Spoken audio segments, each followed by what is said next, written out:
Well, first of all, they were fairly resistant to the notion of standardized rules for police overtime in the first place, which tells you what they were doing to their police officers. They were using, let's call it flexibility on the part of the local government and on the back of police officers and their families to deal with their budgets and schedules and so forth. And you can reduce or raise your budget and deal with the level of police protection that you would like to spend money on.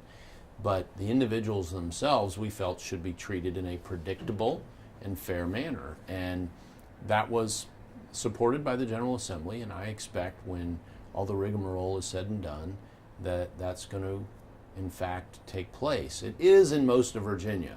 The disputes have been fairly quarantined, and interestingly in larger jurisdictions where there are enough officers who can sort of band together to address the subject without having to carry the load themselves. So I look forward to seeing how that all plays out, and because it's local governments, we don't have as direct involvement.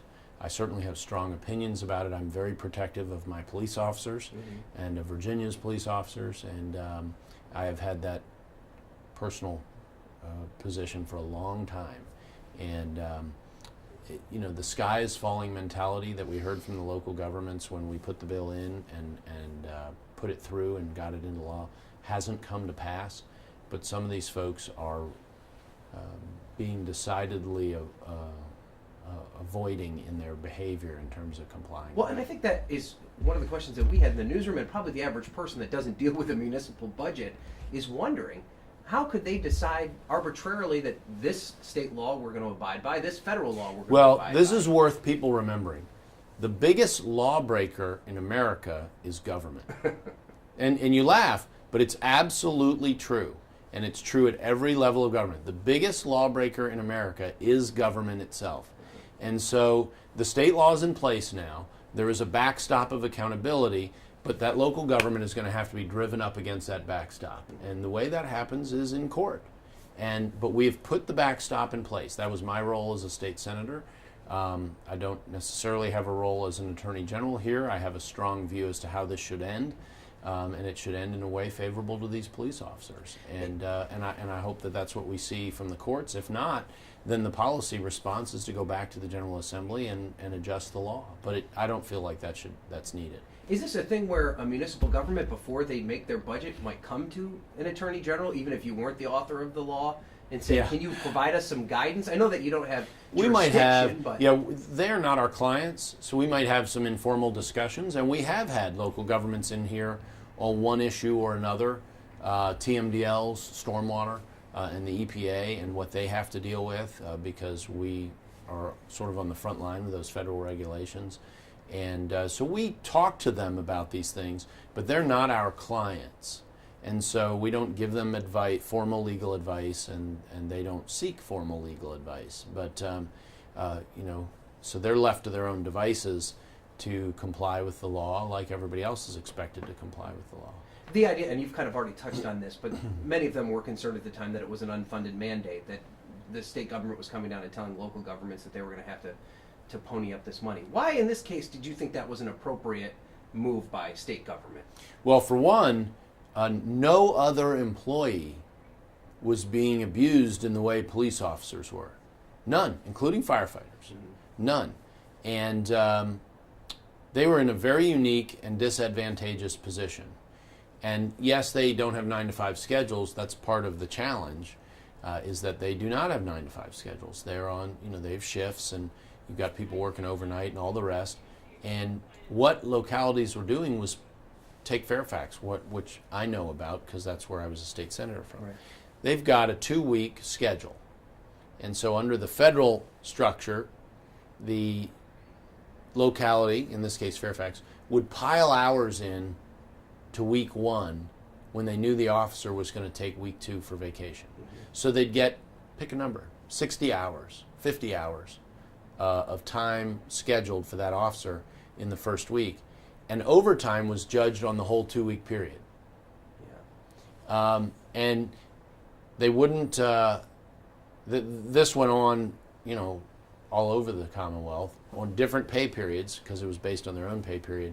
And the longer the pay period, if it was a month, then the flexibility is even bigger. The longer it is, the more flexibility for the local government and the more burden for that officer and their family in terms of absorbing the schedules they got hit with. And, your senior management in these police departments answer to their boards. Mm-hmm. And they've got to, click to when the board comes to them and says, we want you to operate this way. I don't think a lot of them really appreciate having to do it, but they're the in-betweeners on these.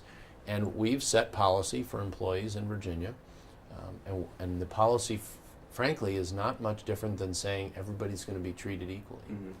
Mm-hmm. That's why I thought it was okay in that instance. As you implicitly note, it is not normally my habit to be dictating to lower levels of government how they'll do their business. Usually, most of the bills I put in over the years when I was in the state Senate was to unshackle them. Right. And there's a lot more I think we could unshackle them from. But in this area where you've got our public safety officials who are still overwhelmingly a local function, the only statewide law enforcement we have is the state police. And they do only a small fraction of criminal investigations and law enforcement. You're still very reliant across the Commonwealth on our local law enforcement.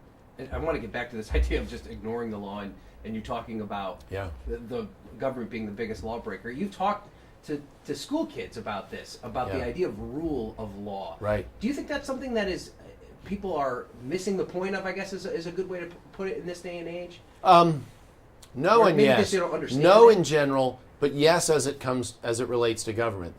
This culture has grown up, and it isn't Richmond, it isn't Virginia. It's across the country, I think, where if government does it, it's okay. And that is not what the rule of law that we're founded on was intended to lead to. In fact, it was intended to lead to the opposite. It was intended to rein in government so they too had to obey the law as well as the individuals in government, myself included. And government has really gotten in many ways out of control. They think they can do whatever they want. And when the law enforcer blithely breaks the law, you really undercut the foundation that we're built upon as a nation, particularly from a legal perspective, and that is the rule of law, which means the equal treatment of everyone and every entity, including government, under that law.